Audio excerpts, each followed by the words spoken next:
Halo semuanya, perkenalkan, nama saya Nanda Widiawati dan teman saya Amanda Zafira Putri. Kami di sini akan menunjukkan kepada kalian tentang bagaimana cara kerja SPSS analisis faktor. Tapi sebelum kita melakukan tutorial, penting bagi kita untuk mengetahui apa sih analisis faktor itu dan apa alasan kita harus menggunakan analisis faktor. Oke, saya akan menjelaskan apa itu analisis faktor. Definisi dari analisis faktor sendiri adalah alat analisis yang digunakan untuk mengelompokkan beberapa variabel yang memiliki kemiripan menjadi beberapa faktor yang jumlahnya menjadi kecil. Kemiripan antar variabel ditunjukkan oleh nilai korelasi yang tinggi. Jadi, korelasi antar variabel dalam satu faktor akan tinggi, tetapi korelasi variabel dengan variabel yang berada di faktor lain akan rendah. Selanjutnya adalah ilustrasi analisis faktor, seperti yang kita lihat pada gambar di PPT ini, ada 7 variabel yang kemudian setelah dianalisis faktor terbagi menjadi 3 kelompok. Yang pertama kelompok yang berwarna hitam, yang kedua berwarna putih, dan yang ketiga berwarna abu-abu. Jadi disesuaikan dengan kemiripan yang ada. Jadi, penelitian yang kami lakukan ini dengan judul analisis faktor-faktor yang mempengaruhi keputusan pembelian di Shopee. Studi kasus mahasiswa pendidikan akuntansi angkatan 2022. Penentuan jumlah sampel yang digunakan dalam penelitian ini ditentukan dengan menggunakan rumus Lovin. Berdasarkan jumlah populasi yang ada, yaitu 110 orang, di mana seluruh populasi merupakan perwakilan yang dianggap peneliti memiliki kriteria yang sesuai. Baik, ini adalah rumus Lovin. N adalah ukuran sampel, N besar adalah ukuran populasi, dan E adalah persen kelonggaran ketidaktelitian karena kesalahan penarikan sampel yang masih dapat ditolerir atau diinginkan. Kami menggunakan 5% atau 0,05. Berdasarkan perhitungan ini, ditemukan hasil 86,2 atau dibulatkan menjadi 86. Dalam penelitian ini, kami menyebarkan kuesioner melalui Google Form kepada mahasiswa pendidikan akuntansi angkatan 2022. Dari penelitian tersebut, ada 8 variabel, yaitu X1 produk, X2 harga, X3 kondisi yang memfasilitasi, X4 faktor sosial, X5 ekspektasi usaha, X6 kebiasaan, X7 keamanan teknologi, dan X8 ekspektasi kinerja. Selain X, kita juga ada Y. Y-nya yaitu keputusan pembelian di Shopee. Variabel-variabel ini dipecah menjadi indikator yang seperti ini.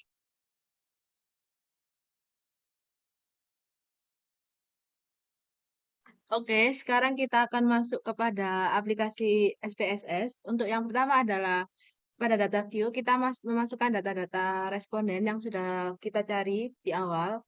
Jadi di sini itu ada 86 responden serta 28 variabel yang bercabang menjadi 26 variabel. Pada variabel view, untuk name-nya bisa kita rename sesuai dengan yang kita mau, kan karena di awal tadi ada X1.1, X2, X1.2 sampai pada X8.5. Itu bisa rename sesuai dengan apa yang kita mau. Setelah itu, untuk menganalisis datanya, kita masuk kepada Analyze, Dimension Reduction, Faktor.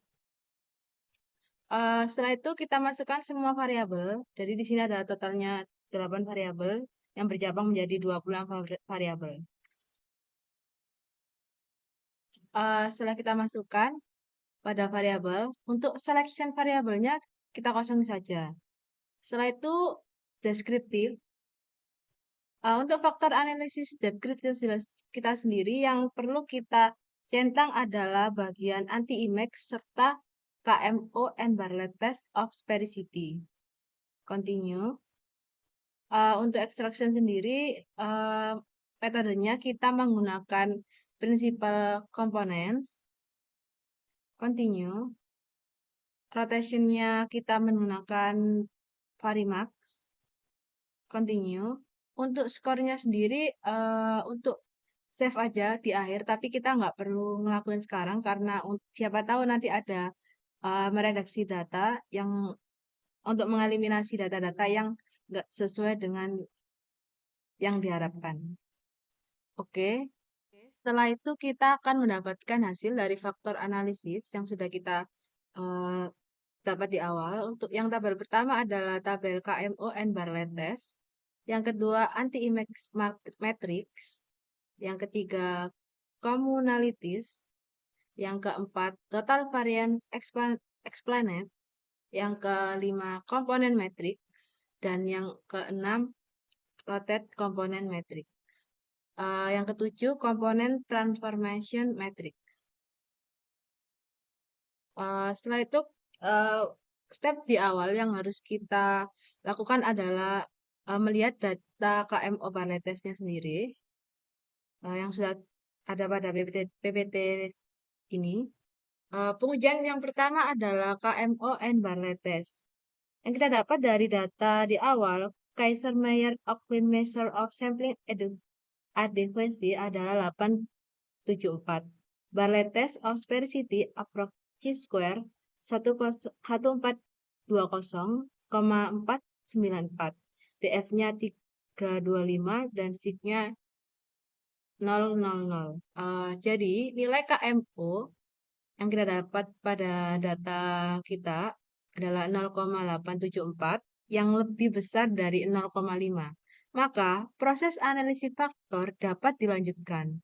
Selain itu, nilai Bartlett test of sphericity sebesar 1402,494 dengan sig 0,000 yang lebih besar dari 0,05. Maka data sampel berdistribusi normal multivariate sehingga memenuhi syarat analisis faktor. Oke, karena nilai KMO-nya sudah memenuhi syarat analisis faktor, kita bisa lanjut pada tabel yang kedua pada anti-image matrix. Pada anti-image matrix ini memiliki syarat nilai MSA-nya harus lebih dari 0,5. Jadi paling kecil adalah 0,5. Pada tabel X1 sampai dengan X8 ini kita yang perlu kita lihat adalah pada anti-image correlation.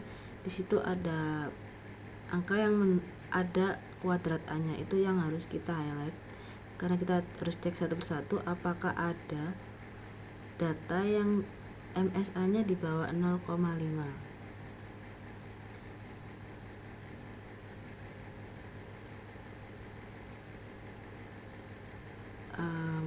Setelah kita cek dari X1 sampai X8 ada salah satu data yang di bawah 0,5 yang artinya harus kita eliminasi.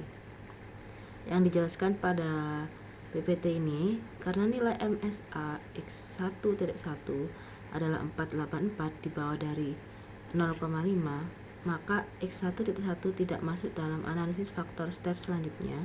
Maka dari itu kita perlu menghilangkan atau mengeliminasi indikator X1.1 karena paling kecil. Karena kita perlu mengeliminasi X1.1, kita harus menganalisis ulang. Baik, kita akan mulai di step 3. Saya akan menjelaskan mengenai communalities. Di tabel ini menunjukkan nilai variabel yang diteliti apakah mampu menjelaskan faktor atau tidak. Variabel yang dianggap mampu menjelaskan faktor jika nilai extraction lebih besar dari 0,50. Berdasarkan data ini, yang kurang dari 0,50 adalah variabel X1.2 sebesar 0,453 itu kurang dari 0,50. Lalu variabel X3.1 di mana nilai extraction-nya 0,454 itu juga kurang dari 0,50. Dan yang terakhir, variabel X8.3. Ini sebesar 0,462 itu kurang dari 0,50 juga. Dengan mengeluarkan X1.1.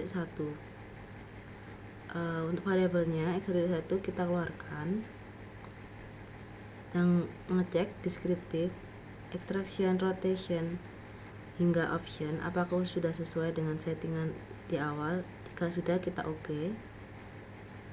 Kembali pada nilai KMO, kita harus cek satu persatu juga apakah datanya masih normal agar bisa lanjut pada tabel selanjutnya. Maka dari itu, pengujian 2 step yang pertama adalah karena nilai KMO n bar latest Kaiser-Meyer-Oakley measure of sampling adequacy adalah 0,87, bar latest of sphericity approach chi-square 1381526 dan df 300 signya 0,000. Jadi nilai KMO sama dengan 0,876 lebih besar dari 0,5, maka proses analisis faktor dapat dilanjutkan. Selain itu, nilai bar latest of sphericity sebesar 1381526 dengan sig 0,00 lebih besar daripada 0,5, maka data sampel berdistribusi normal multivariate sehingga memenuhi syarat analisis faktor. Jadi kita bisa melanjutkan pada step yang kedua. Kembali lagi pada aplikasi SPSS. Untuk pengujian 2 step yang kedua adalah kita harus mengecek ulang X1.2 sampai X8.5 apakah ada yang di bawah 0,5. Karena dirasa semua data sudah memenuhi syarat MSA, maka pengujian step 2 tidak ada nilai MSA yang di bawah 0,5, maka bisa lanjut pada step selanjutnya atau step ketiga. Baik, saya akan menjelaskan mengenai total variance explain. Bila total initial eigenvalues lebih besar dari 1, maka faktor tersebut dapat menjelaskan indikator dengan baik. Di sini, yang lebih dari 1 itu ada 5 komponen. Komponen 1, 2, 3, 4, dan 5. Maka, terbentuk 5 faktor saja. Jika 25 indikator dijadikan satu faktor, mampu menjelaskan varian indikator sebesar 44,096% variasi. Jika faktor 1 dan faktor 2 dijumlahkan, maka mampu menjelaskan 52,831% variasi. Jika faktor 1, 2, dan 3 dijumlahkan, maka mampu menjelaskan 57,817% variasi.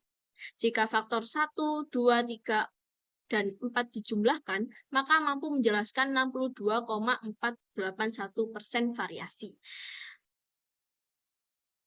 Dan terakhir, jika faktor 1, 2, 3, 4, dan 5 dijumlahkan, maka mampu menjelaskan 66,693% variasi. Nilai total komponen 6, 7, 8, sampai 25 tidak dihitung sebab nilai eigenvalue komponen kurang dari 1, maka tidak menjadi faktor atau hubungan antara masing-masing variabel dengan faktor yang akan terbentuk.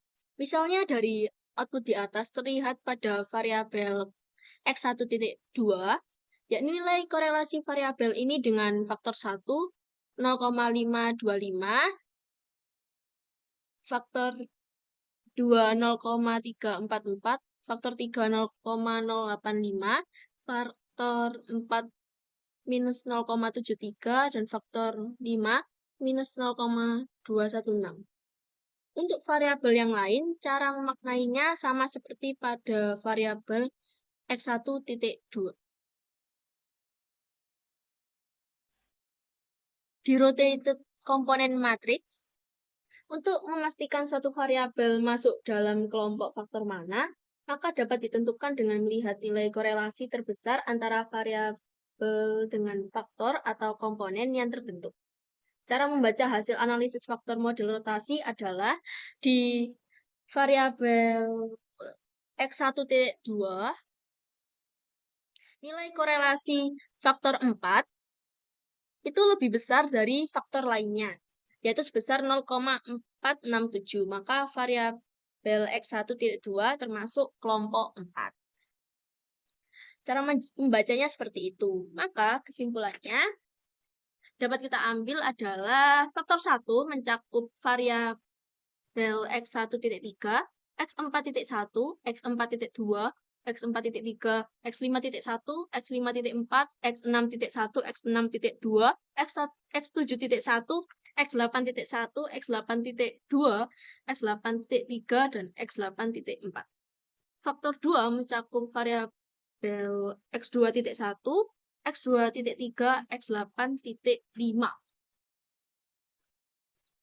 Faktor 3, X4.4, dan X7.2. Faktor 4, variabel X1.2, X5.2, X5.3. Oke guys, begitu saja video tutorial dari kami. Jika ada salah kata dan perbuatan, kami mohon maaf sebesar-besarnya. Wassalamualaikum warahmatullahi wabarakatuh.